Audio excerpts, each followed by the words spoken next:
పరలోకమందున తండ్రి, యేసు క్రీస్తు ప్రభువు నామమున మీకు వందనాలు. మా ప్రియమైన తండ్రి, మీ కుమారుడు యేసు క్రీస్తు వారు మా కొరకే బలియాగంగా తాను అర్పించుకున్నాడు.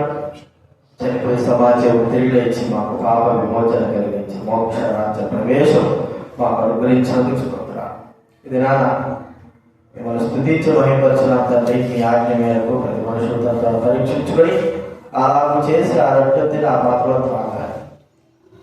ప్రభు మమ్మల్ని మేము పరీక్షించుకుంటూ అనుగ్రహించాం. వాక్యం బట్టి మనుషులు బట్టి కాదు.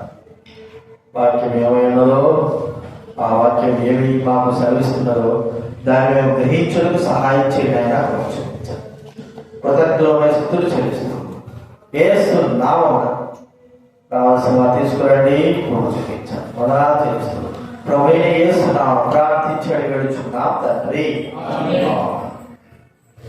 కొరింథీ రాసిన మొదటి పత్రిక 11వ అధ్యాయం. కొరింథీ రాసినటువంటి మొదటి పత్రిక 11వ అధ్యాయము 23వ వచనం నుంచి 29వ వచనం వరకు లేదా 30వ వచనం వరకు మార్చి చదువుకుందాం. 23 నుంచి 30 వచనాల వరకు మనం మార్చి చదువుకుందాం. మొదటి కొరింథీ రాసిన పత్రిక. ఆ ఇద్దరులా ఎవరైతే భోజనాన్ని చెప్పారో వారు మాత్రం అందరూ లోపలికి రండి. ఎవరైతే భోజనం చేయడానికి చెప్పబడేదో వారు మాత్రం ఉన్నారు. అందరూ లోపలికి వచ్చారు. మొదటి కొరింథీ రాసిన పత్రిక 11వ అధ్యాయము 23 నుంచి 30 వచనం వరకు మార్చి చదువుతున్నాం. నేను మీకు అప్పగించిన దాని ప్రభువును పొందితిని. ప్రభువైన యేసు తాను అప్పగింపున్న రాజుల రొట్టెలు కృతజ్ఞతాస్తుతులు చెల్లించి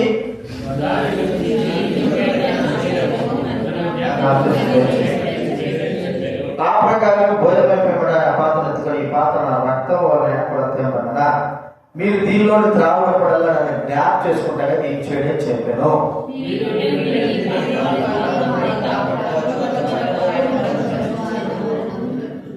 కాబట్టి ఎవరు అయోగ్యంగా ప్రభు యొక్క రొట్టె తిన్నో లేక పాత్ర కావునో వాడు ప్రభు యొక్క శరీరం గురించి రక్తం గురించి అపరాధి ఎవరు.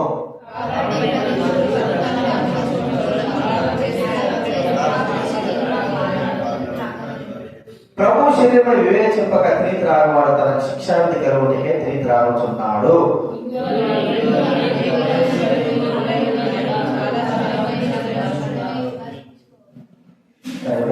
చదువుకుందాం. అయితే మనం అందరూ చదువుకున్నాం. అయితే మనం మనమే విమర్శించుకున్నట్ల తీర్పు పొందక.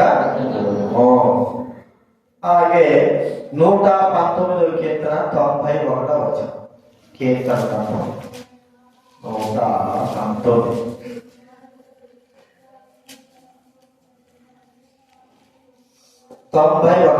119 కీర్తన 91 అవసరం చదువుకుందాం.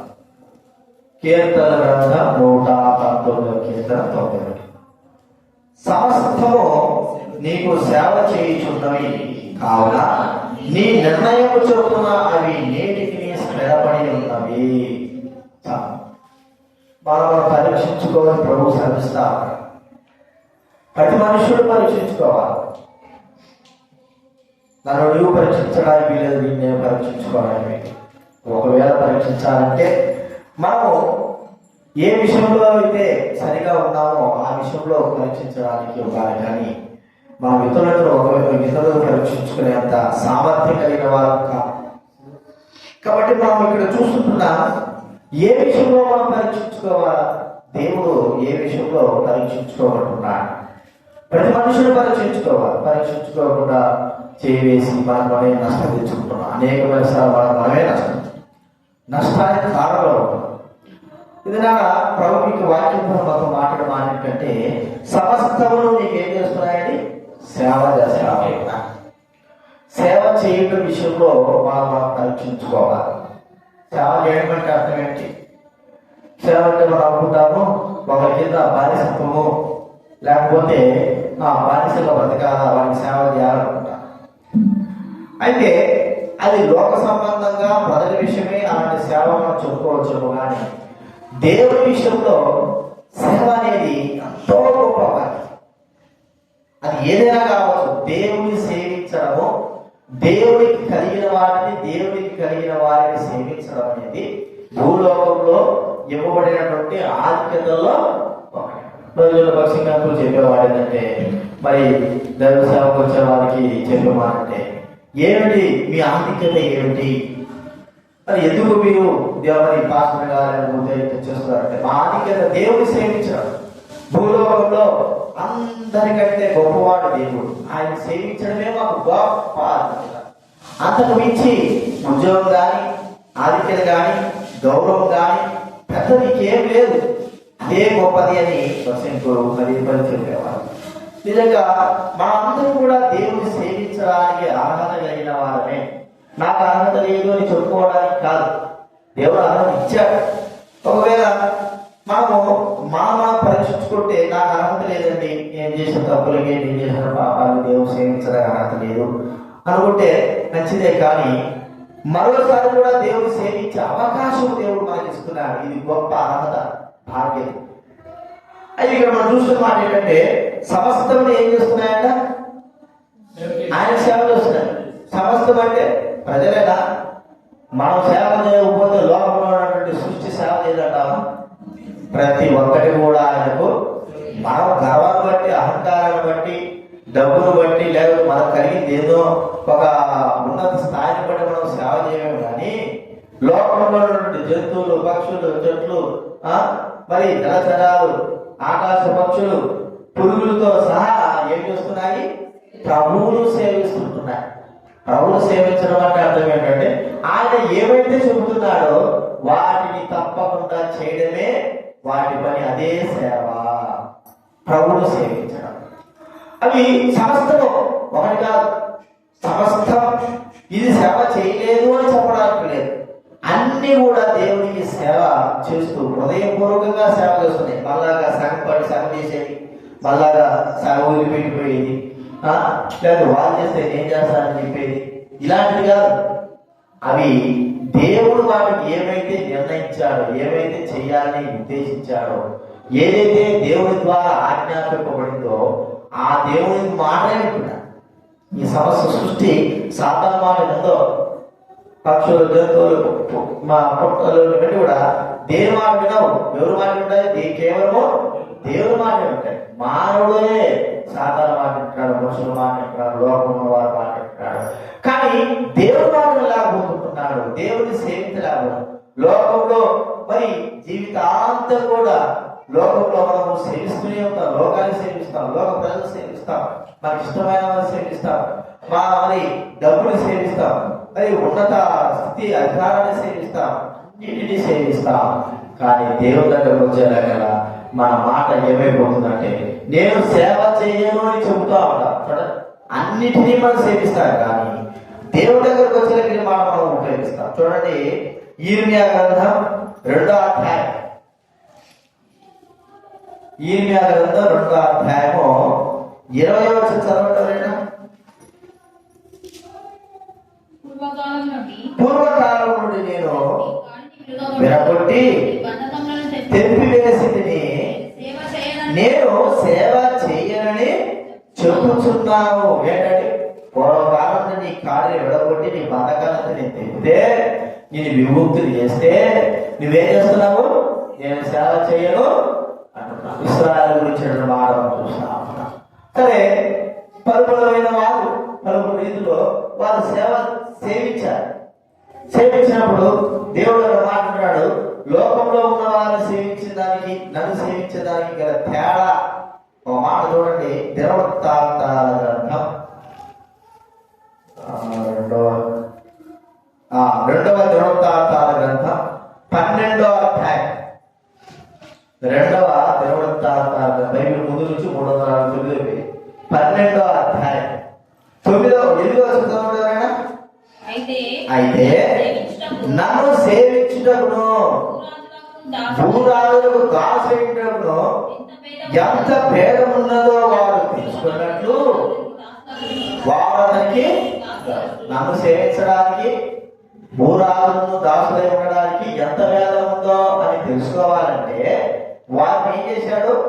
వారికి ఆ భూరాజుకి దాసుగా ఇచ్చేశాడు. భూరాజులు ఎట్లాంటి వారు? వారిని పిండి పిప్పి చేసేస్తున్నారు కదండి. ఎంత నరకమో. మరి రోమా ప్రభుత్వము ఉన్న దినాల్లో ఎవరైనా జైల్లో పడిపోవాలనుకో, జైలు వేయాలనుకో రోగిలు ఎంత కఠినంగా, ఆ దినాల్లో ఉన్న కఠినత ఇప్పుడు లేదులేండి. ఈ జైళ్ళలో చాలా కఠినత్వం. కింద అండర్ గ్రౌండ్ లో రూములు నిర్మించుంటారు. అండర్ గ్రౌండ్ లో దానికి ప్లాస్టర్ ఉండదు, ఏముండదు, అంత రాళ్ళతో కట్టేస్తుంటారు, బూజు పెట్టిపోయింటారు. ఎవడైనా వీరికి రోగిలకు దొరికినారనుకో, లేకపోతే ఏదైనా తప్పు చేశారనుకో తీసుకుపోయి ఆ అండర్ గ్రౌండ్ వేసేస్తారు.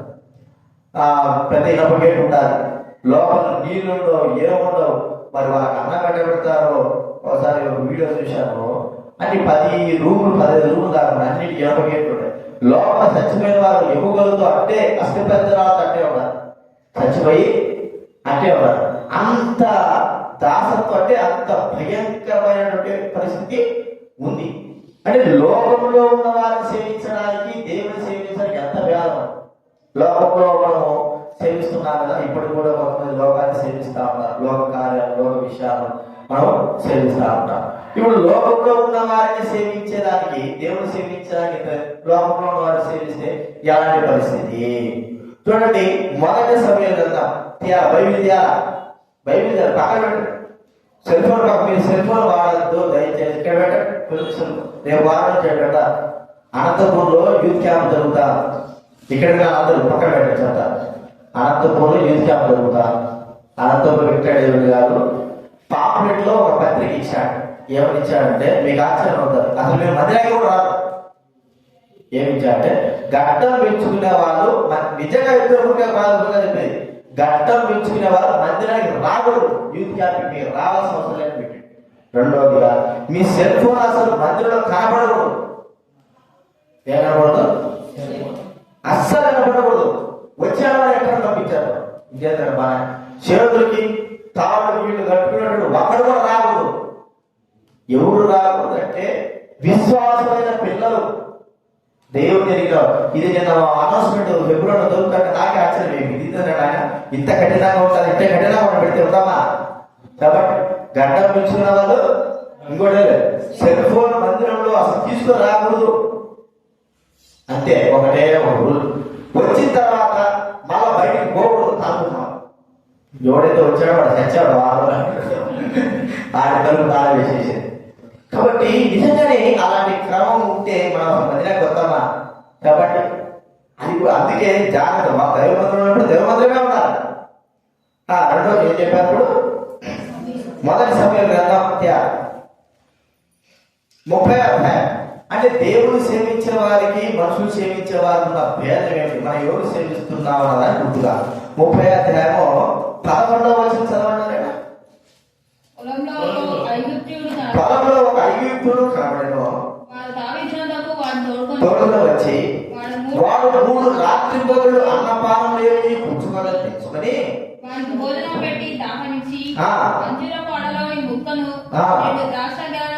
వారికి ఇచ్చిరి.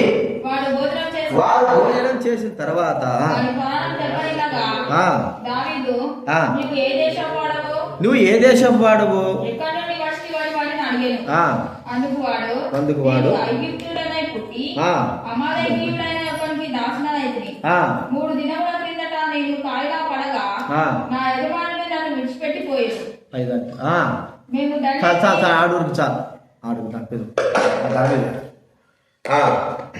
అంత పెట్ట కాయలా పడగా 3 దినాలు కాయలా పడగా ఏం చేశానంట?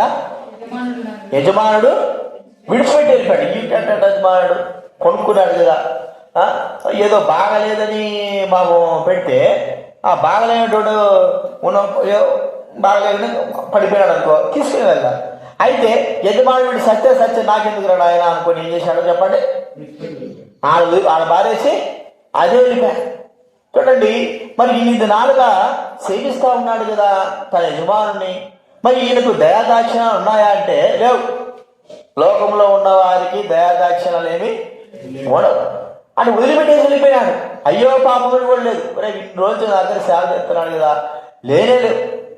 చూడండి, లోకంలో ఉన్న వారిని సేవిస్తే ఎలాంటి పరిస్థితి, అన్నపానములు కూడా లేకోకుండా ఆ దినాల్లో అన్నపానాలు కూడా లేకోకుండా కఠినమైనటువంటి అన్నపానాలు ఇచ్చి ప్రజలైన వారితో మరి భయంకరంగా సేవ చేయించుకునే వారు చూస్తుంటారు. ఐగుప్తు దేశంలో మరి ఇశ్రాయేల్ ఉన్నప్పుడు చూశాం కదా, కఠినమైన సేవ చేయిస్తూ వచ్చారు. మరి ఒక పూట పెట్టినారు, 2 పూటలు పెట్టారు, మంచి ఆహారం పెట్టినారు, లేకపోతే ఉత్త గంజే ఇచ్చారు, ఏమి ఇచ్చారో కానీ వారి చేత కఠినమైన సేవ చేయిస్తూ వచ్చారు. ఇది లోకంలో ఉన్న యజమానులైన వారికి దాసులై ఉంటే వారి పరిస్థితి. మరి మనం ఎవరికి దాసులమే కాబట్టి మనము దేవునికి దాసులు. మరి మన యజమానుడు ఎలాంటి వాడు? కఠినమైన వాడా? లేకపోతే ఆయన ఎటు కనికరము దయ దాక్షిణం లేనివాడా? మనం అలాగే వదిలిపెట్టేసేవాడా? ఆయన సేవిస్తున్న వారికి ఎప్పుడు కూడా ఆయన వదిలిపెట్టేవాడా? వదిలిపెట్టాడండి. నేను వదిలిపెడుతుంటున్నాను. ఆయన మనల్ని ఎంతగానో ప్రేమించి మనకు ఎన్నో విధాలుగా సాయం చేస్తున్నప్పుడు మనం ఏం చేస్తున్నామంటే మనమే ఆయనను వదిలిపెట్టేస్తున్నాం. నేను సేవ చేయను. ఏమిటి మాట ప్రియమైన? అదే లోకంలో అయితే ఎట్లుంటా చెప్పండి? లోకంలోని యజమానులైన వారు దయాదాక్షిణ్యం కలిగిన వారు ఉంటారా? వారు ఉండరు. ఎందుకంటే కొనుక్కున్నప్పుడు, దాసుడుగా ఉన్నప్పుడు, దాసత్వం చేస్తున్నప్పుడు ఆ వ్యక్తి చేత బహు కఠినమైన దాసత్వం చేయించుకునే వారుగా చూస్తూ ఉంటాం. ఈ ఐగుప్తీయుడు మరి ఎంతగా కొనబడ్డాడో తెలియదు కానీ అమ్మబడ్డాడు. కానీ తన యజమానుడు బాధ లేకుంటే వదిలిపెట్టి వెళ్ళిపోయాడు. అలాంటి వారు ఉన్నారు. అయితే నువ్వు ఆయన సేవిస్తున్నావా? ఆయన సేవిస్తే నిన్నెందుకు వదిలిపెడతాడు? ఆయన సేవిస్తే నిన్నెందుకు మరి అన్ని విషయాల్లో, కష్టాల్లో, బాధల్లో, వ్యాధులు నిన్నెందుకు వదిలిపెడతాడు? వదిలిపెట్టాడు. ఆయన సేవించే వారిని ఆయన ఎప్పుడు కూడా వదిలిపెట్టడు. మనకు బాగా తెలుసు భక్ష్యంకుల యొక్క అనుభవాల గురించి మనం చూస్తే, ఆయన మరి సువార్తలు మొట్టమొదటిగా పిలువబడినప్పుడు ఆ యొక్క బాంబే వీధుల్లో సువార్తలు చెప్తా ఉన్నాడు, సువార్త పత్రికలు ఇస్తున్నాడు. దేవుని ఆజ్ఞ మేరకు 6-7 సంవత్సరాలు అదే పని చేస్తూ వచ్చాడు. సువార్తలు ఇస్తా ఉన్నాడు. ఆకలేస్తా ఉంది. మరి తను సేవ చేసిన పరిస్థితుల్లో మరి టీ తాగడానికి కూడా లేదు పరిస్థితి. దేవుడు చెప్పాడు కదా కండిషన్, నన్ను అడగండి నువ్వేం కూడా చెయ్యొద్దు అన్నాడు. మరి మధ్యాహ్నం వరకు బాగా కష్టపడ్డాడు. మధ్యాహ్నం తర్వాత ప్రభా నాకు ఆకలేస్తుంది ప్రభా, ఏం చేయాలా? మరి నువ్వు ఇక బుక్స్ అమ్మాను, ఇప్పుడు డబ్బులు ఉండాలి, ఎట్లా ప్రభా అంటే, ప్రభు అన్నాడు డబ్బులేం దాకదు కానీ నువ్వు పోయేసి ఆ యొక్క హోటల్లో పోయేసి భోజనం టిఫిన్ చేయపోన్నాడు. నువ్వు పోయి హోటల్లో పోయి ప్రభా ఉండేది చాలా తక్కువ డబ్బు, మరి డబ్బుతో నీకు అనవసరం, నువ్వు పోయేసి టిఫిన్ నీకు ఎంత కావాలంటే తిన్నాడు. ప్రభు మాట ప్రకారంగా తిన్నాడు. తన పని దేవుని సేవ చేస్తున్నప్పుడు ఆయన ఆకలితో ఎవరైనా వదిలిపెడతాడని చెప్పండి? ఎవరిని కూడా వదిలిపెట్టాడు. వదిలిపెట్టేవాడు కాదు. బాధలు ఉన్నప్పుడు, కష్టాలు ఉన్నప్పుడు, మనకు వ్యాధి ఉన్నప్పుడు మనం వదిలిపెట్టాడు. వెళ్ళాగా అంత భోజనవంతం చేసేసాడు. ఒక వ్యక్తి వెనక నుంచి పిలిచి, మరి వచ్చి నీకు నువ్వు తిన్న అన్నమంతా కూడా దాని డబ్బు నేనే కడతాను. ఆయన ఆశ్చర్యం, మరి ఇంత పని చేశాను కదా అంటే, అవును అందుకే బైబిల్ గ్రంథంలో ఉంది, సువార్త చేసేవాడు సువార్త వలన జీవిస్తాడు. దేవుని పని చేసేవాడు దేవుని పని వలన జీవిస్తాడు. దేవుని మందిరంలో పని చేస్తూ ఉంటే మనము మధ్య ఆకలితో వెళ్ళిపోతామా? మేము మందిరంలో ఏదైనా పని చేస్తున్నాం అనుకో, ఏదైనా మండల పరిచయలో ఇసుక మోసం చేస్తూ ఉంటే మధ్యాహ్నం అయిపోతుంది. మధ్యాహ్నం పోయి అందరూ పోయి చెల్ల పోయి ఆనంద పని అంటారు కదా, అంటారా? అనడానికి వీలుందా? ఎందుకు? ఉదయం నుంచి మధ్యాహ్నం దేవుని మందిరంలో పనిచేస్తాడు. దేవుని మందిరంలోనే వారికి ఏం చేస్తారు? భోజన సదుపాయము ఏర్పాటు చేయడం, విడిచిపెట్టేది కాదు. ఇంత పని చేశాం కదా ఇంటికాడ పోయి తిన్నామంటే అది కాదు. దేవుని సేవ మనం చేసే వారంగా ఉండాలి.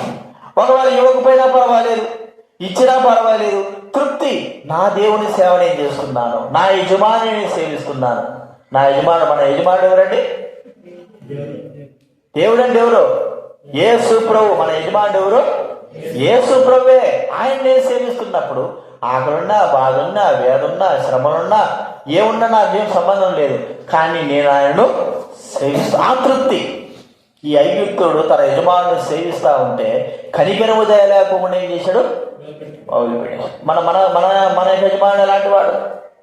మనం వదిలిపెడతాడా? కష్టాలు ఉన్నప్పుడు వదిలిపెడతాడా? శ్రమల్లో ఉన్నప్పుడు వదిలిపెడతాడా? ఏమి లేవు చేతులు కూడా, డబ్బు కూడా, పైసా లేనప్పుడు వదిలిపెడతాడా? వదిలిపెట్టాడు. నమ్మకం లేకపోయిన వాళ్ళకే అది.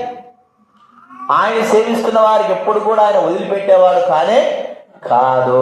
కాబట్టి అందుకే పదే పదే చెప్పేదంటే ఆయన సేవించండి, దేవుని సేవించండి. లోకాన్ని సేవించడం కాదు, లోక కార్యాలు సేవించడం కాదు, లోకంలో ఉన్న వారి వ్యక్తులు సేవించడం కాదు. అక్కడ వాటిని సేవించడం ద్వారా నీకు ఏమీ దొరకదు. ఒకవేళ నువ్వేదైనా పనికి పోవచ్చు, అంతవరకు మాత్రమే. కానీ అదే పనిగా వారిని సేవించి కూర్చుంటే మనకు ఎటువంటి ప్రయోజనం లేదు. లోకాన్ని సేవించిన వ్యక్తి దేవుని సేవించలేడు, దేవుని సన్నిధికి రాలేడు.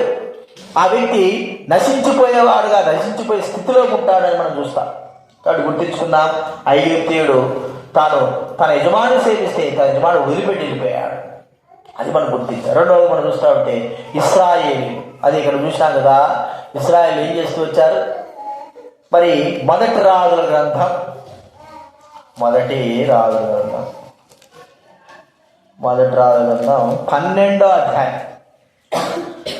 అధ్యాయం 3వ వచనం నుంచి ఉంటారు. మొదటి రాజుల గ్రంథం 12వ అధ్యాయం 3వ వచనం. జనులు అతన్ని పిలవనంపగా యెరొబామును ఇశ్రాయేలు సమాజం అంతా వచ్చి మనవి చేసి, నీ తండ్రి బరువైన కాడిని మా మీద ఉంచెను, మా మీద ఉంచిన బరువైన కాడిని నీవు చులకన చేసినడలా మేము నీకేం చేస్తాం చెప్పు? సేవ చేస్తాం. రాజును సేవించినవా? రాజులు ఏం చేశాడు? ఈ రాజు ఎవరు అంటే ఈ చెప్పబడిన రాజు ఎవరు? సొలొమోను భక్తుడు. మంచి జ్ఞానం, 40 సంవత్సరాలు ఆ రాజ్య పరిపాలన చేశాడు. అయితే ప్రజలు మరి చివరి దినాల్లో ప్రజలు సొలొమోను యొక్క పరిస్థితికి విసిగిపోయిన తన భార్యలు 1000 మంది భార్యలు బట్టి ఏం చేశాడు? ప్రజలను బాగా వేధించేశాడు. వేధించేలా ఎట్లాగా వేధించాడంటే బరువైన ఆ దినాల్లో మంచిగా ఉన్న దినాల్లో మరి వారి మీద కాడి అనేది లేదు, బాగా మంచిగా ఉన్నారు వాళ్ళు. అయితే పోయే కొద్ది వృద్ధాపుల్లో సొలొమోను ఏం చేశాడంటే ప్రజలను బాగా హింసించాడు. బరువైన కాడి పెట్టేది. కాడి అంటే ఏంటి? బరువు అనే దానికి మనం వేరే విధాలు అర్థం చేసుకుంటే ఆ బరువు పైన ఇప్పుడు ఎంతుంది? కాడి పెట్టాము, కాడి పెట్టి ఊరికి కాడి పెట్టాము కదా, దానికి ఎంత బండి ఉంటుంది, బండి ఊరి లాక్కుంటూ పోయేది కదా. దానిపైన ఏం చేస్తాము? బరువు వేస్తాము. ఏం వేస్తాము? ఒక్కోసారి గడ్డి మోపేస్తే అది బరువు అనిపిస్తుందా? కాదు. కానీ బియ్యం వంటలు వేస్తే బరువు అనిపిస్తుంది, ఇసుక వంటలు వేస్తే బరువు, ఏదైనా పెద్ద వస్తువులు తీసుకోకపోతే బరువు అనిపిస్తాడు కదా. యజమానుడు ఏం చేస్తాడు? మనం చూస్తే కొన్ని రోజులు కొద్దిగా ఆ బరువును బట్టి కూడా ఎద్దులకు స్తోమత ఉందా లేదా లాగలవని కూడా చేస్తాడు. అట్లా కాకోకుండా ఈ సొలొమోను ఏం చేశాడు? వారి పైన బరువైన కాడు బాధించాడు. పన్నులు విధించేవాడు, లేకపోతే విగ్రహాలు పూజించమని చెప్పేవాడేమో, లేకపోతే మీరు ఇట్లా చేయాలి అలా చేయాలని ఏదేదో వాళ్ళ డబ్బులు గుంజుకునేవాడేమో, ఏదేదో చేశాడు. వారు బాధపడ్డారు. సొలొమోను భక్తుడు రాజు ద్వారా బాధపడ్డారు. అయితే సొలొమోనుకు వారు ఏం చేస్తున్నారు? సేవ చేస్తూనే ఉన్నారు. ఎలా చేస్తున్నారు చెప్పండి? బరువైన కాడి వారి మీద మోపబడి వారు సేవ చేస్తూనే ఉన్నారు. మన ప్రభువు ఎలాంటి వాడండి? మన రాజు ఎలాంటి వాడు? మన రాజు మన పైన నియమించినటువంటి కాడి ఎలాంటిది? కాబట్టి సులువుగాను తేలికగాను ఉండే కాడి. ఆయన సాత్వికుడు. ప్రియమైన వాళ్ళరా, ఆయన సేవించడానికి ఏమైపోయింది? ఆయన సాత్వికుడు. ఆయన మన పైన బరువైన కాడి ఏమి వేసేవాడు కాదు. ఆయన మనం భరించే ఈ బరువులో, లేకపోతే మనం భరిస్తున్నటువంటి మోసుకున్న బరువులో ఆయన 45% భరించేవాడుగా చూస్తా ఉంటున్నాం. లేకపోతే 90% ఆయనే బరువు భరించి మనకు 10% మాత్రమే పెట్టేవాడు. మనం ఏమవుతాం? ఈ 10%కే తగ్గింపులు అయిపోతాం. దేవుని పని చేయాలనుకుంటే కఠినమైన పని. చూడండి ఎట్లాగా సేవ. ఒక రాజును సేవిస్తున్న వ్యక్తి మరి తను ఎంత కష్టమైన బాధ అయినా సరే ఆ యొక్క సేవా పరిచయంలో ముందుకు కొనసాగుతూ ఉంటాడు. కష్టాలు, బాధలు.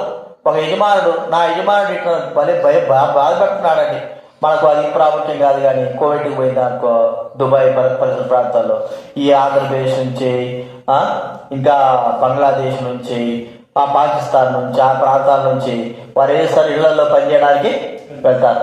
పెద్ద పెద్ద షర్ట్లు ఉంటారు, వాళ్ళ దగ్గర వెళ్తారు. ఒక్కొక్క ఇంట్లోనే ఉంటారు 4-5 ఆడవాళ్ళు ఉంటారు. అంతా భోజనం చేయడమే, భోజనం చేయాలా. ఇంకొక నలుగురు దాకా కార్లు శుభ్రం చేయడం, డ్రైవింగ్ చేయడం ఉంటాయి. కొంత యజమానులు ఎట్లుంటారంటే చక్కగా చూసుకుంటారట, మంచిగా ప్రేమిస్తారంట, మంచిగా చక్కగా చూసుకుంటారు. బాగా వారికి ప్రేమిస్తూనే వారికి మంచి పనులు చేసుకుంటారు. కొంతమంది అన్నం పెట్టి సావరంట. ఉదయం పెట్టాల్సిన 12 గంటలు పెడతారు, 12 గంటలు పెట్టాల్సిన 1 గంట పెట్టాల్సిన 3 గంటలు పెడతారంట. చాలా కఠినం. ఆడ పోయి ఇరుక్కునేవా చచ్చారు. 2 సంవత్సరాల వరకు వారి బాధ భరించాల్సిందట. ఒక్కోసారి రాత్రి పెట్టిన అన్నాలు పెడతారంట. ఒక్కోసారి కొన్ని సమయంలో ఎక్కువగా ఏం చేస్తారంటే వాళ్ళు తిన్న అన్నం తర్వాత వారికి ఇచ్చేస్తారు. వారు తినింది కాక పెద్ద పెద్ద మీటింగ్లు పెట్టుకొని గొర్రెలు లేదా ఒంటెలు కోసుకొని బాక్సులు బిర్యానీ చేసుకుని తిన్నంత తినేది మీరు పోయి తినరా అనేది దాసులకి అక్కడ పల్లెళ్ళకి ఇచ్చేస్తారు. అంటే యజమానులైన వారు కొంతమంది మంచివాళ్ళు ఉంటారు, కొంతమంది చెడ్డవాళ్ళు ఉంటారు. కానీ మన యజమానుడు ఎలాంటి వాడంటే ఆయన సేవిస్తున్న మనకు ఆయన సాత్వికుడు, మనం బాధ పెట్టేవాడు కాదు. మనం ఎప్పుడైతే మనము లోకస్తులైన వారితో మరి వారిని సేవిస్తామో వారు మనం బాధ పెడతారు. వారి బరువైన కాడ మన పైన ఉంటుంది, అది మనం గుర్తించుకోవాలి. ప్రభువును సేవించే వారికి ఎప్పటికి కూడా బరువైన కాడి ఉండదు. అది ఎందుకంటే ఆయనే 90% కాడి ఆయన మోస్తూ మనకు 10% మాత్రమే ఉంచేవారు. అది కూడా మనము చేయలేకపోతే అర్థమైందండి, అది కూడా మనం ఏం చేయాలి, కాడి చేయలేం కదా. ఉదయం నుంచి సాయంత్రం వరకు పనులు ఉన్నాయని చెప్పినాం అనుకో కదండి. ఉదయం నుంచి సాయంత్రం, మధ్యాహ్నం మనం వచ్చే ఆదివారం మధ్యాహ్నకే కదా, మధ్యాహ్నం వస్తాం, బాగా ఫుల్గా తింటాం, కూర్చుంటాం. మనం చేసే పని ఎంతసేపు చేస్తాం చెప్పండి? పార్వతకు నువ్వే చెప్పు. మనం చేసే పని ఎంతసేపు చేస్తాం? 5 గంటల సేపు చేస్తారా, 10 గంటల సేపు చేస్తారా చెప్పండి?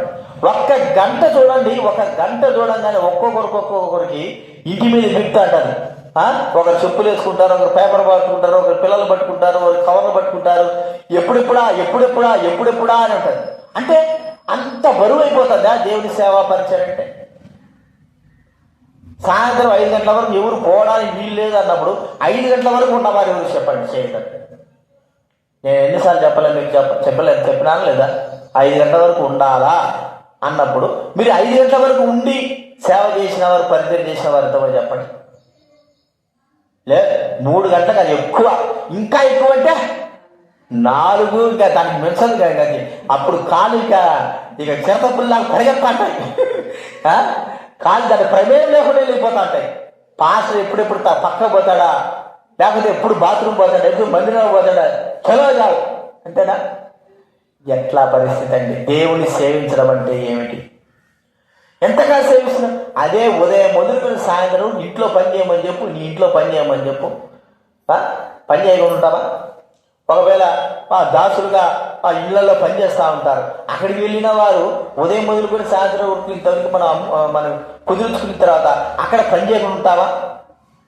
సాయంత్రం కూడా పని చేస్తాం కదా, మనం అలసిపోయిన. మరి దేవుని సేవించడానికి మనకు సమయం ఉంది. దేవుని సేవించడానికి మనం ఎందుకు దేవుని సేవించలేకపోతున్నాం? కారణం ఏంటంటే దేవుని మీద ప్రేమ మక్కువ లేకపోవడమే దీనికి కారణం. ఆ యజమానుని ప్రేమించలేకపోవడమే దీనికి కారణం.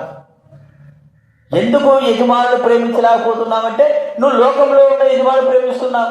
లోక యజమానుడు ఎవరు చెప్పండి? సాతాను, వాడి అధికారం. వాడిని ప్రేమిస్తున్నప్పుడు మరి ఈ దేవుని నువ్వు ఎలాగ ప్రేమించగలవు?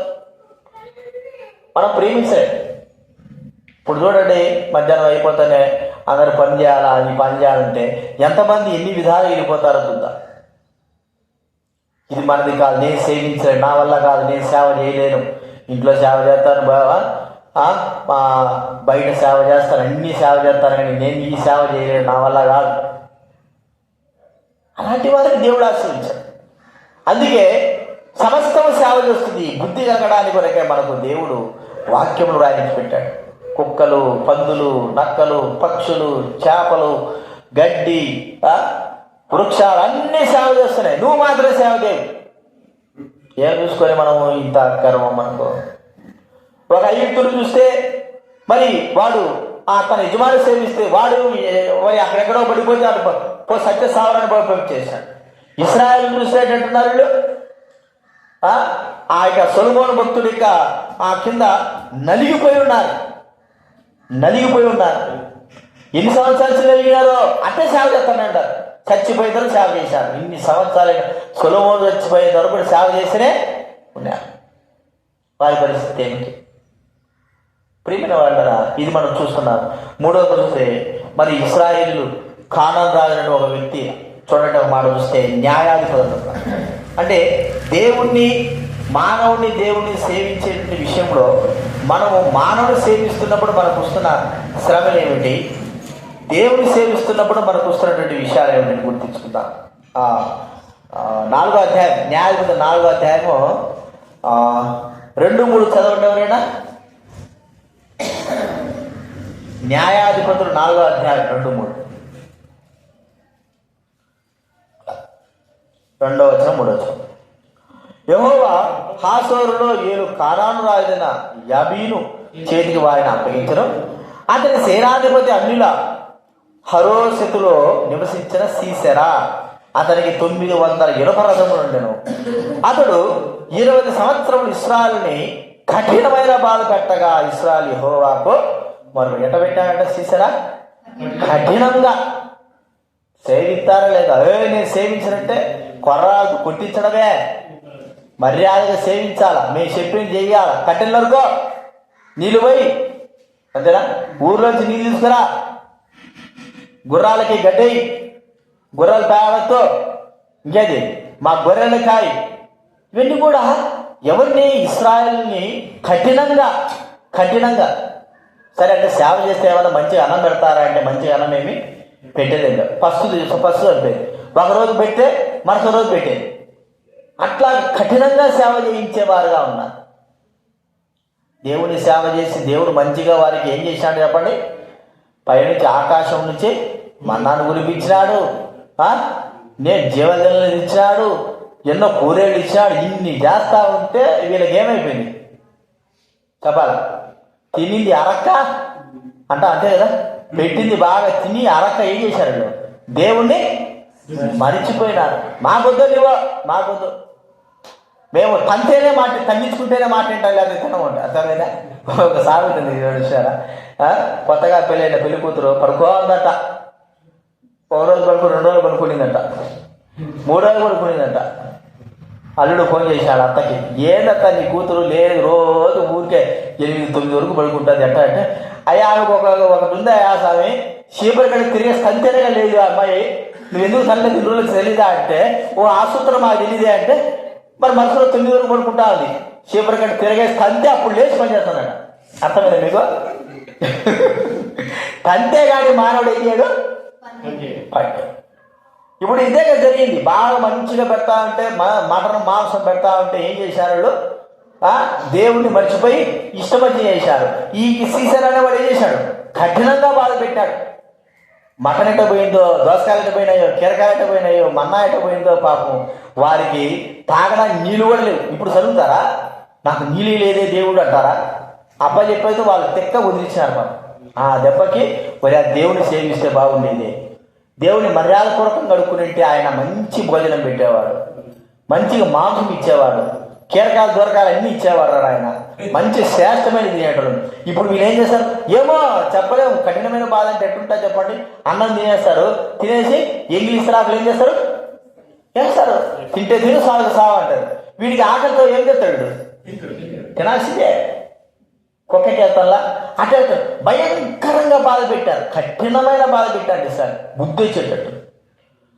అదే ముందే దేవుని సేవించుంటే, దేవుని మాట వినింటే, దేవుని మాట ప్రకారం నడుచుకుని ఉంటే ఈ స్థితిలోకి వెళ్ళేవారందరూ వెళ్ళేవారు కాదు. వారు శ్రేష్టంగా ఆ దేశం యొక్క అన్ని వసతులు అనుభవించేవారు. ఇశ్రాయేలు ఆ దేశంలో ప్రవేశించిన తర్వాత అన్ని మదించి దేవుని మరిచిపోయి ఏం చేశారు? దేవుని సేవించడమే మానేసి లోకంలో నుండి వాటిని సేవించడం మొదలుపెట్టారు. ఇక దేవుడికి కోపం వచ్చింది, అందరికి అప్పచెప్పాడు.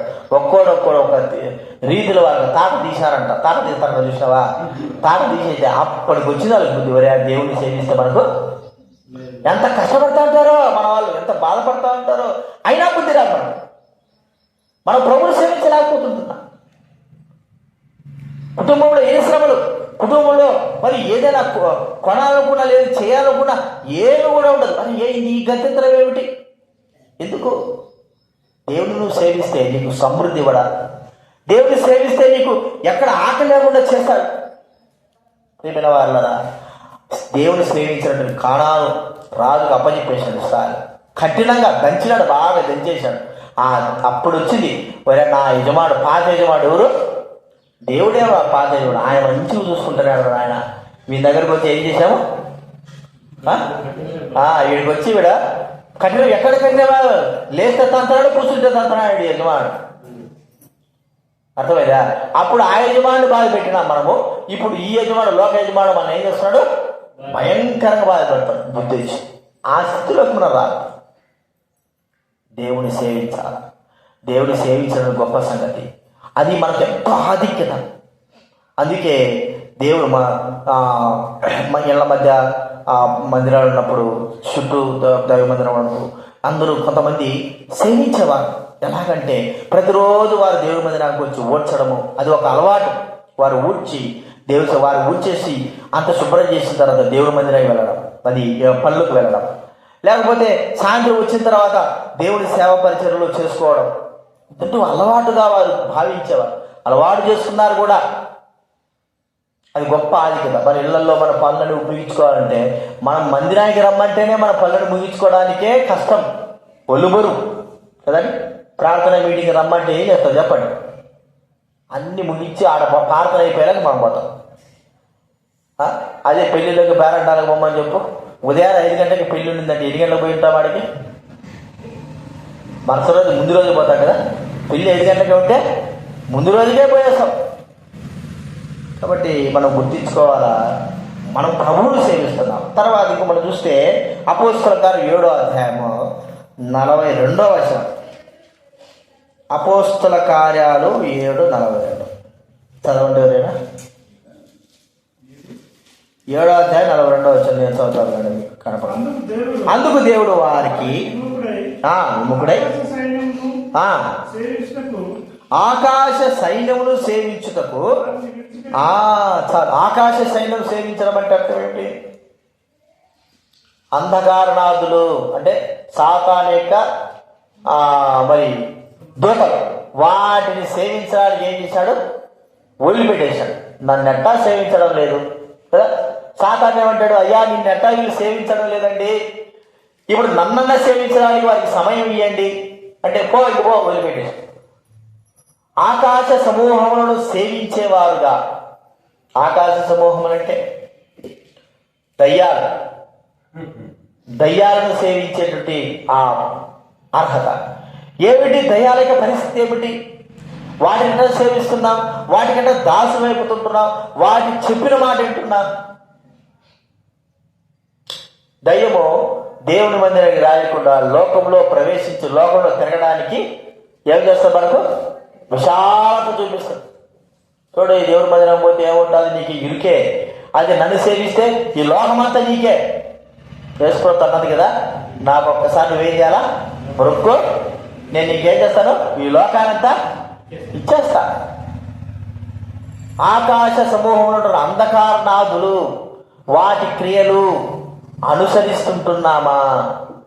వాటి వల్ల వచ్చేటువంటి చివరి పరిస్థితి ఏమిటి అంటే నష్టము. ప్రియమైన వారిలారా, భూలోక సంబంధమైన వాటి నశించిపోయే వాటిపైన మన దృష్టి నిలిపి వాటిని సేవించడానికి కొరకై సిరి, మనం ఒకసారి గుర్తిస్తే సిరి అనుకో, డబ్బు అనుకో, ఇల్లు అనుకో, ఆస్తులు అనుకో, బంగారు అనుకో, వాటిని మనం సేవించడానికి కొరకై మనం శాయశక్తులా ప్రయత్నిస్తాం. అయితే అవన్నీ కూడా ఒక దినాన అధికారం అనుకో, ఇవన్నీ కూడా ఏమైపోతాయి చెప్పండి? అన్నీ కూడా ఒక దినాన పోతాయి. మరి వాటిని సేవించినావు కదా, అవి మరి నిలుచుంటారు కదా అంటే అవి లేవు, అవి కనబడేంత వరకే ఉంటున్నాయి. వాటిని సేవించినందుకు మనకేమవుతుంది? సిగ్గు, అవమానం కలుగుతా ఉంది. లోకంలో పలు విధాలైన వాటిని సేవించి అధికారం కావచ్చు, డబ్బు కావచ్చు, లేకపోతే భూములు కావచ్చు, లేకపోతే ఇంకా ఏదైనా సరే చదువు కావచ్చు, లేకపోతే వేరేదైనా లోక సంబంధం వాటిని అత్యధికంగా, దేవుడి కంటే అత్యధికంగా వాటిని ప్రేమించి వాటిని సేవించడం ద్వారా నష్టము మరసపరచబడుతున్నాం. చివరికి మనకి మిగిలిది అని చెప్పండి, శూన్యం, బూడిద. అంతేనా? ఇంత చేసేందిరా, ఇంతేనా? ఇంత చేసి బూడిదేనా? బూడిద పాలైపోతున్నా, వ్యర్థమైపోతా ఉంటున్నా. మరి సేవించింది కావు, సేవించరాలేదంటే ఎంత సేవించినా కూడా ఆ సేవించిన అన్ని కూడా ఏమైపోయినాయి, మనకు బూడిద పాలైపోయినాయి, బూడిద పాలైపోయినాయి. కాబట్టి ప్రియమైన వాళ్ళ గుర్తిద్దాం, మన జీవితంలో ప్రభు మనతో మాట్లాడుతున్నాడు. సేవించిన అయితే ఈ సేవించినటువంటి ఆకాశ సైన్య సమూహములకు, సేవించినటువంటి ఆకాశ సైన్య సమూహాన్ని కూడా మనల్ని వ్యర్థం చేశాయి. అన్ని కూడా వ్యర్థం. వాడు దేవుడిని సిరిని సేవింపలేరు. దేవుడిని సిరి అంటే డబ్బు సేవించు. ఏం గుర్తుకుంటున్నా మా బాగా తెలుసు. గిహాజీ గురించి చూస్తే దేవుడు సేవిస్తున్నాడు, మరోవైపు ఎక్కడ వెళ్ళాడు, ధనాన్ని దగ్గర వెళ్ళాడు. బిలాము చూస్తే దేవుడు సేవిస్తున్నాడు, మరోవైపు ఏమిటి, ఆశ, ధనం గురించి. ఇద్దరిని సేవిస్తాడా ఒక వ్యక్తి? ఇద్దరి దగ్గర బాధ్యత చేస్తాడా? చెయ్యలేడు కూడా. ఎవరో ఒక దేవుడు కావాలా, లోక సంబంధమైనటువంటి విషయాలు కావాలి. ప్రియమైన వారా, మరి దేవుడైతే ఏం దొరుకుతుందంటే ఏం దొరకదు. ఒక దినాన జీవ కిరీటం, ఒక దినాన దేవుడితో మెప్పు కలుగుతుంది. మరి లోకంతో దొరికితే గాథ, మెప్పు, ఆశీర్వాదము అన్ని కూడా ఏమైపోతాయి చెప్పండి, దొరుకుతాయి. కానీ అవన్నీ కూడా మనకు నశించిపోతాయి. నువ్వు ఎవరిని సేవిస్తున్నా? సమస్తము ప్రభువును సేవిస్తారు. ప్రభువును సేవిస్తారా, సైతాన్ని సేవిస్తారా? లోకంలో చెప్పండి, ఇక్కడ రాయబడింది ఏంటి? సమస్తమును ఎవరు సేవిస్తున్నాయి? దేవుడిని సేవిస్తున్నాయని రాడు. మనము ఇంతమంది సమస్తము ఉన్నాం కదా, మనం ఎవరు సేవిస్తున్నాం? ఒక్క మాట అయినా సరే సమస్తము సైతాన్ని సేవిస్తున్నాయని రాయబడిందా? మన మనం గురించి అయితే ఒకడు డబ్బులు సేవిస్తే, ఒకడు లోకాలు సేవిస్తే, ఒకడు అధికారాలు సేవిస్తే, ఒకడు భూములు సేవిస్తే చెప్పడం, ఇంకా ఒకడు వేరే వేరే వాటిని సేవిస్తా ఉంటే, ఒకడు దేవుడిని సేవిస్తా ఉంటే, పలు విధాలుగా పలు రీతులైన వారు ఆయా రీతులను సేవిస్తూ ఉంటారు. కానీ దేవుడిని సేవించడం అనేది చాలా ప్రాముఖ్యమైన విషయం. అది మనం మర్చిపోతున్నాం. చివరిగా మనం చూస్తే దేవుడిని సేవించిన వ్యక్తులు ఎవరు, వారి యొక్క గొప్పతనం ఏమిటి? మొదటి సమయం గ్రంథము 2వ అధ్యాయం. నాకు తెలిసిన విషయాలన్నీ కూడా మొదటి సమయం గ్రంథం 2వ అధ్యాయం 11వ వచనంలో ఉన్నారైనా.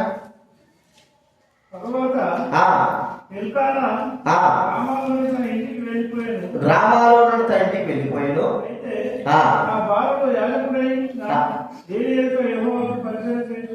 ఏలీయుట యెహోవాకు పరిచర్య చేయించుండెను. పరిచర్య సేవిస్తూ ఉన్నాడు. 3వ అధ్యాయం 1వ వచనం చూడండి. అదే మొదటి సమయం 3వ అధ్యాయం 1వ వచనం. ఏలీయుట యెహోవాకు పరిచర్య చేయించుండెను. ఎవరు చేస్తున్నాడంటే ఏలీయుడు. దేవుడు ఎవడు? చిన్నవాడు, పెద్దవాడు కాదు, జ్ఞానం లేనివాడు కాదు, మంచి చెడ్డ లేనివాడు కాదు, చిన్నవాడు. దేవుడి ఎదుట దేవుడికి ప్రతిన చేస్తున్నాడు. ఎలాగా ఆశీర్వపడ్డాడు? తాను పెద్ద ఎగుతి తన మాట స్థిరపరచబడతా ఉంది. ఆడ బయట కుక్కలు ఉండాలి, అన్నం పెట్టారు కాదు, వారి ఆడవాళ్ళతో బయట పెట్ట లోపల పెట్టకుండా.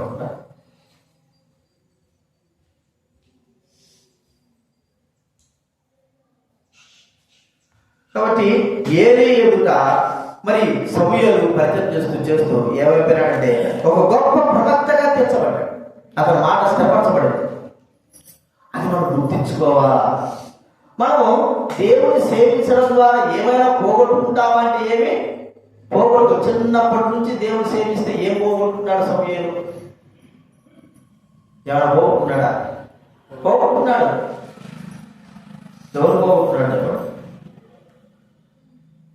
ఏం పోగొట్టుకున్నాడు సమూయేలు దేవుని సేవిస్తే? తన తండ్రిని చిన్నప్పుడు పోగొట్టుకున్నాడు. అంటే అర్థమేంటి? వాళ్ళు దూరం అయిపోయినాడు. మరి వాళ్ళు దూరం అయినంత మాత్రాన వారు అతనికే దూరం అయిపోయినారా? కాలేదు. వారు కూడా అతనికి దగ్గరగా వచ్చారు. దేవుడు ఆ వ్యక్తిని అత్యధికంగా ఆశించు. దేవుడు సేవ చేస్తే అంత గొప్పతనం ఉంటుంది. నన్ను వెంబడించిన మీరు 12 గోత్రముల సింహాసనం మీద నుండి తిరుగు తీరుస్తారు.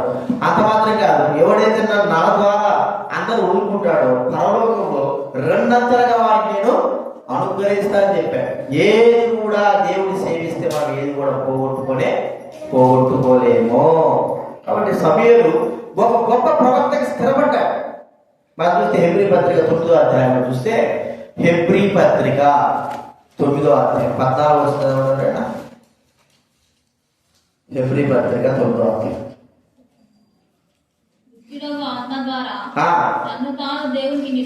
నిర్దోషిగా అప్పగించబడిన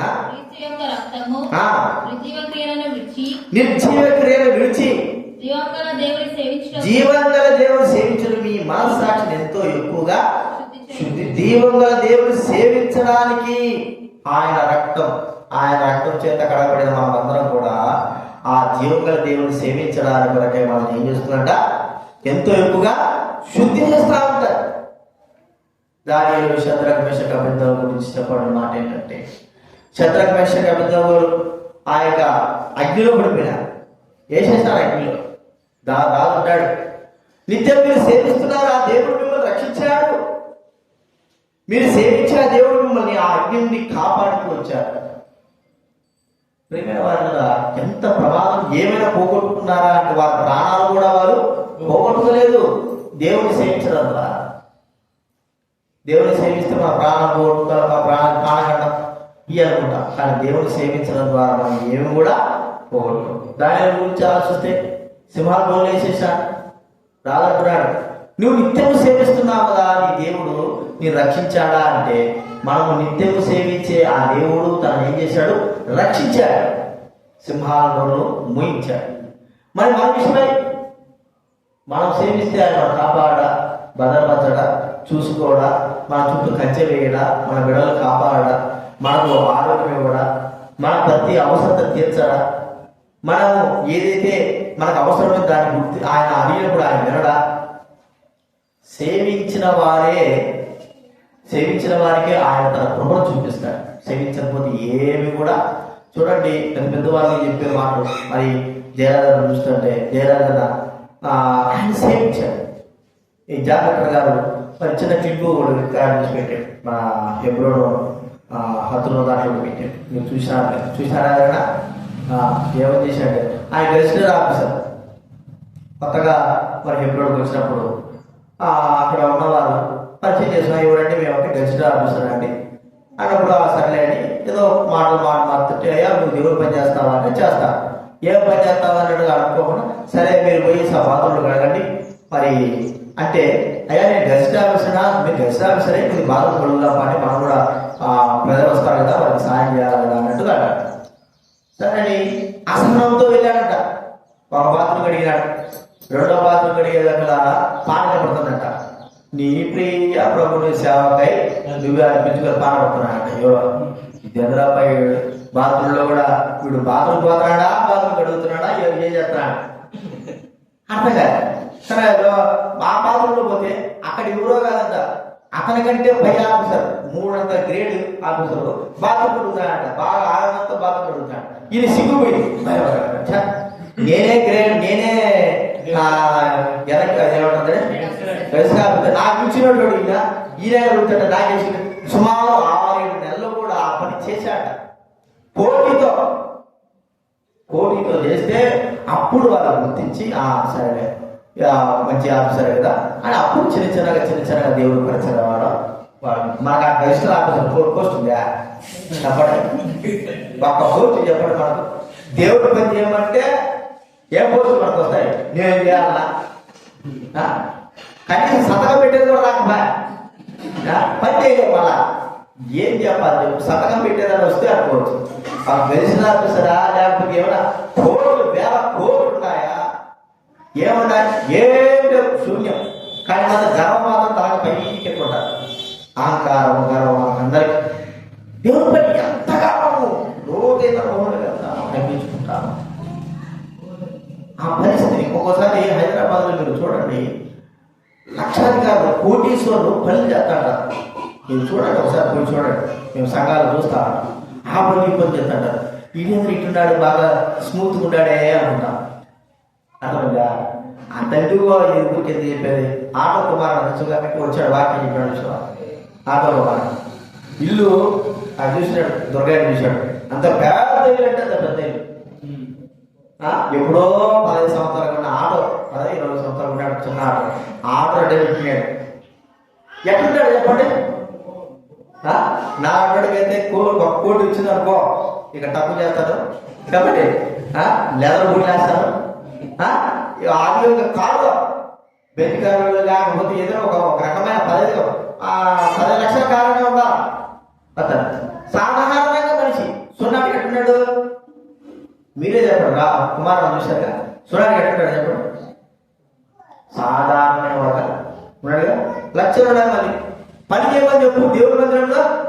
అది ఏ పని అయినా సరే, ఎంత పని సరే మీరు చూసినా అక్కడ చెప్తున్నాం. వాళ్ళు తప్పుంటాడు. అది నేను మన 2 రోజుల కింద పోయి వాళ్ళ ఇంట్లో పోయేసి మేము ఆ ప్రాంతం చేసి అది ఇంద్రభవనం పెట్టాడు ఆయన స్వామి. 3 అంతస్తులు ఇంద్రభవనమే. కనీసం వాళ్ళ ఇంట్లో వేసే పాలిసు బండలకి మన సంవత్సరంలో జీవించవచ్చు. మన కుటుంబాలు సంవత్సరంలో ఇంద్రభవనము. ఆ లైట్లు ఒక్కో లైట్ ఉంటుంది 15,000 దాకా ఉంటుంది. లైటే 15,000 దాకా ఉంటుంది. లోపలనే డూప్లెక్స్ పెట్టి ఇచ్చినాడు. 3 బెడ్రూమ్లు పెట్టాడు. బాత్రూమ్లలో ఏ చెప్పడానికి లేదు. ఇక అటు పెట్టున్నాడు. చూద్దంటే తప్పు చేయాలి. మన సాధారణంగా మనిషి ఏమో సాధారణ చూస్తే ఏం లేదు. ఇల్లు కూడా మన కళ్ళు వచ్చాడు. ఇల్లు చూస్తే అట్లా మేము చూసి వచ్చినా చెప్తున్నా. కొంతమంది అట్టుంటారు. కొంతమంది ఏం లేకుండా కూడా బడాయి మాత్రం బాగుంటాయి కదా. ఏముండదు, బడాయి మాత్రం చెప్పడానికి వీళ్ళే. మన బడాయి తత్వం మనకే తెలుసుకోవాలి. కాబట్టి దేవుని సేవించడానికి ఎంతటి వారమైనా సరే అంతగా దిగవలసిన వారు దేవుని సేవించాలి. అన్ని వదిలిపెట్టాలి. అన్ని ఆ దేవుని సేవించే ఆ సమయంలో మన పని, మన ఉద్యోగం, మన డబ్బు, మన జ్ఞానం అన్ని వదిలిపెట్టేసి ఎలా ఉండాలి? మనం సాధారణమైన వారం అయిపోవాలి. అది దేవుడు చూస్తాడు. దాంట్లో కొద్దిగా అయినా సరే మనం ఏమైనా ఉంటే ఆయన మరి ఇంజనీర్ చేశాడు, అగ్రికల్చర్ చేశాడు. ప్రభు దగ్గరకు వచ్చిన తర్వాత ఎక్కడున్నాడు? ఆయన గురించి చెప్పిన మాటలు ఏంటంటే, కోట్ వేసుకొని రోడ్లో మరి సువార్త బుక్స్ అమ్మేవాడు. కోట్ వేసుకొని ఏంటి కోట్ వేసుకుని నల్ల కోట్ వేసుకుని ఎప్పుడు వేసుకుంటా కోట్ చెప్పండి. పెళ్ళిళ్ళకు పెద్ద పెద్ద ఫంక్షన్లకు వేసుకుంటారు కదా. ఈయన కోట్ వేసుకొని సువార్త రోడ్డు అనుకుంటున్నాడు.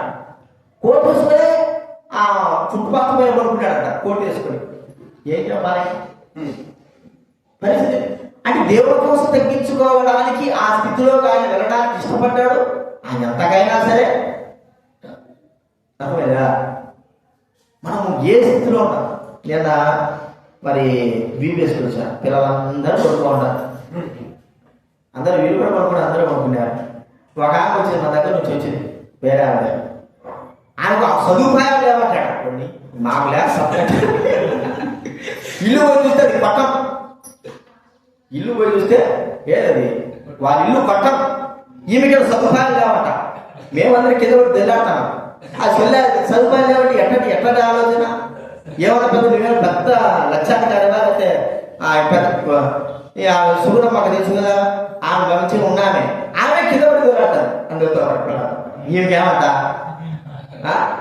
ఎక్కడ అంటే చెప్పడానికి వీళ్ళు వాళ్ళ కథా కమాలు చెప్పడానికి నాకు సదుపాయాలు లేవట అంటే నీ మత వేసి పరుగు పెడతారు. మేము కూడా దొల్లంగా వాళ్ళమే. ఏమైనా కింద పడుకుంటే లేలాక బాత్రూమ్ పోలాక ఆసామే కానీ వేరేదేం లేదు. ఎక్కడైనా సరే దుప్పటి కప్పుకోవడం. మీరు చూసినారు కదా బీబీఎస్లో ఎవరికైనా ఏమైనా ఇచ్చినా బయట పడుకోవడం, కొంత శరీరంలో పడుకోవడం పరిస్థితులు ఉన్నాయి. అన్నిటికన్నా దేవుడి సేవ అంటే ఏమిటో అంటే ఏం లేనివాడే ఈగిపోయేది. అన్ని ఉన్నట్టు ఏం చేస్తాడు? మర్యాదగా అని నిదానంగా చెప్తాడు. మనం ఉన్నట్టు వల్ల లేవడం వల్ల చెప్పడం చెప్పా ఉండటం వల్ల లేవటమా లేకపోతే ఏం చేస్తాం? ఎగిరి పడతాడు. ఉన్నా కూడా ఉన్నా లేకపోయినా దేవుని సేవ చేయడానికి కొరకే మనం ఏం చేయాలంటే అంత తగ్గించు. ఎంతవరకు అంటే అంతవరకు వెళ్ళాలి. అంతవరకు వెళ్ళాలంటే అంతవరకు మనము తగ్గించుకొని వెళ్ళాలి అని మనం గుర్తించుకోవాలి. కాబట్టి దేవుని సేవ సేవిస్తున్నప్పుడు మనకు ఎటువంటి మనం ఆయన సేవ చేయలేనప్పుడే మనలో కష్టాలు, బాధలు, వ్యాధులు, నష్టాలు అన్నీ కూడా ఆయన సేవ చేసే కొద్దీ ఆయన మనకు ఆశీర్వాదం ఇస్తాడు. ఆయన సేవ చేసే కొద్ది మనకు జీవం పెంచుతాడు. ఆయన సేవ చేసే కొద్ది మనకు ఎటువంటి లోటు రాని ఆయన సేవించే వ్యక్తులు ఎవరికైనా సరే ఏ బాధ కదా. ఎందుకంటే అనేకులకి మనం ఆయన సేవ చేసుకుని ఇతరులకు మనము సహాయపడతాం, ఇతరులకు మనం ఇస్తాం, ఇతరులకు సహాయపడతాం, పుచ్చుకో అప్పు చేయం. మనం ఏ విధానంలో అయినా సరే ఆయన సేవించే మనలో మరి ఒకవేళ ₹1 ఉందనుకోండి, ₹6 దేవుడు ఆశీర్వదిస్తాడు. కొత్త పట్టెడమే ఉందనుకోండి, అదే ఆశీర్వదిస్తాడు. ఆయన సేవించే వారిని ఏ మేలు కొలవై ఉండదో అన్ని మేలు ఇస్తాడు. కానీ సమయం, తృప్తి, ఆనందం. అందుకే నేను చెప్పేది పదే పదే మీకు చెప్పేది ఏంటంటే మీరు దేవుని సేవా పరిచయం చేయండి. అది ఈ రోజు మనం అనుకుంటే ఆ సేవ పరిచయంలో ఆ సేవ అత్యధికంగా చేయండి. నా సేవ నా పరిచయం. మీరు మందిరం చుట్టూ ఉంటే ఇంకెక్కడో మందిరానికి దూరం ఉండబట్టే ఉన్నారు. మందిరం చుట్టూ ఉంటే దేవుడి మందిరానికి వస్తారా? దేవుడి పని చేస్తారా? చెప్పండి. ఏం లేదు, ఈ వారం పోతే మనం వచ్చే వారమే కదా. కానీ దేవుని సేవ చేయడానికి ఎంత దూరమైనా సరే మనము పయనించి ఆ సేవలో మనము కొనసాగాలా అని మనం గుర్తించుకోవాలి. ఈ విషయాన్ని జ్ఞాపకం. ప్రభువు మనం సేవించడానికి లోకమంతా సేవిస్తా ఉంది, మనమే ఆయన సేవించలేకపోతున్నాం. ఆయన సేవించడానికి మనకు అర్హత ఇచ్చినాడు. ఒక్క మాట దేవదూతలు గారు చెప్తే నన్ను సేవించడంటే ఆ దేవదూతలు సేవించవా? ఒక్క మాట చెప్తే ఆయన మాటలు ఎదురు చూస్తూ ఉంటాయి. నాకు చెప్పు ప్రభావ, మాకు చెప్పు, మేం చేస్తాం. వాళ్ళ వల్ల ఏమవుతుంది ప్రభావ? వాళ్ళు వేస్ట్, మనుషులంతా వేస్ట్, దేవుడికి రాదు. మాకు ఒక్క మాట చెప్పు, నీ కార్యవంతా మేము చేస్తాం. ఆయన ఎందుకు చెప్పడంలే? చూద్దాం వేస్ట్ అయిన వాళ్ళు ఎలాగ పనికొస్తానో లేదో అని ఆయన మనం ఇంకా వేస్ట్గా పనిచేస్తాం, ఇంకా వేస్ట్, దేనికి పనికి రావాలని పోతాం. కాబట్టి ఆయన సేవ చాలా ప్రాముఖ్యం. ప్రార్థన చేసుకుందాం.